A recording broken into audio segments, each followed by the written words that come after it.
దేవి సంతోషి తన క్రోధాగ్నితో సమస్త దేవలోకాన్ని అతలాకుతలం చేసింది. ఇది సముచితమా? దేవి ఒకవేళ మీరు ఆమెను శాంతపరచుండకపోతే ఏం జరుగుండేదో ఏంటో. దేవి పౌలోమి అదో చిన్న సంఘటన అంతే. అలా వచ్చింది, ఇలా వెళ్ళింది. మరా మానవుని సంగతేంటి? బాధతో తల్లడిల్లిపోతున్నాడుగా. దేవి, మీ ఉద్దేశం తెలియచేయండి. మీరే చూస్తున్నారుగా, దేవి సంతోషి తన భక్తురాలు సంతోషిని కాపాడేందుకు ఎలాంటి కార్యాలకు పాల్పడుతుందో. కేవలం ప్రసాదంలో పులుపు కలిపింది అంతేగా, అందుకింత పెద్ద దండన. పులుపు వల్ల దోషమేమిటి? ఈ రుచి కూడా షడ్రుచిలో ఓ భాగమే కదా దేవి. దేవి పౌలమి,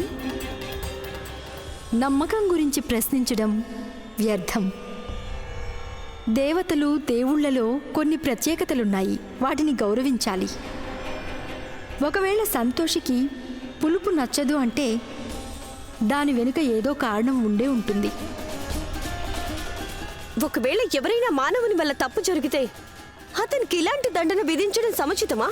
అయినా ఇదే న్యాయం. కేవలం సూచించినంత మాత్రాన అంత బాధగా తల్లడిల్లిపోవాలా? కానీ వారి వ్రతాన్ని భంగం కలిగించాలని ప్రయత్నించిన వారికి మాత్రం ఎటువంటి దండన విధించలేదు. దండన ఆ స్త్రీకి విధించుండాల్సింది కదా. మనిషి తను చేసిన పాపాన్ని అనుభవించక తప్పదు. ఆ మనిషి చేసిన పాపానికి దేవి సంతోషి తగు శిక్ష విధించారు. అయినా పౌలోమి, వివాహమైన పిదప వారిరువురూ వివాహ బంధంతో ముడిపడమే కాదు, వారిరువురూ పరస్పరం కర్మఫలంలో భాగస్వాములు అవుతారు. కలిసి జీవించాలన్న ప్రతిజ్ఞలు, 7 వాగ్దానాలు, 7 ప్రదక్షిణలు ఊరికే చేయించరు.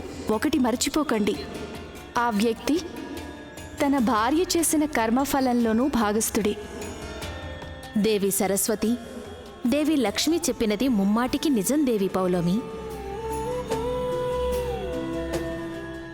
మేము దేవి సంతోషిని తప్పుపట్టలేము.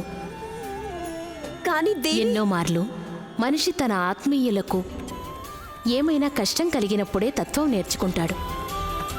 బహుశా ఇప్పుడు దేవి సంతోషి కూడా ఇదే మార్గాన్ని అనుసరించుంటారు ఈ భార్యాభర్తల విషయంలో.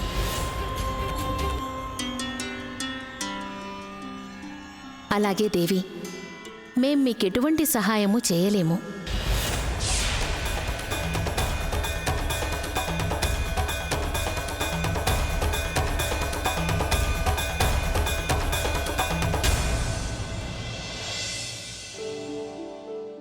దేవర్షి, అమ్మ ఇప్పుడు వ్యర్థంగా ఆగ్రహించరు.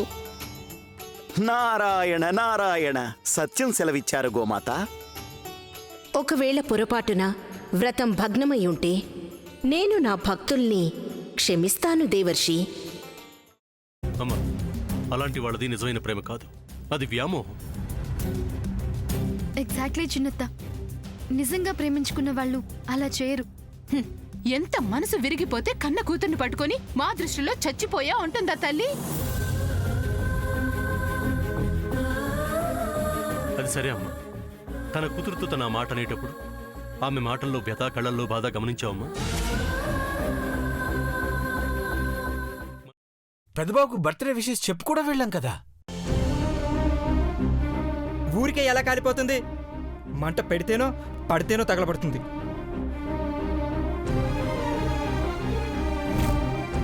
కరెక్ట్ చిన్నబాబు, నీకొచ్చినట్టే నాకు డౌట్ వచ్చింది. పార్వతే షర్టును తగలబెట్టిందనుకుంటా.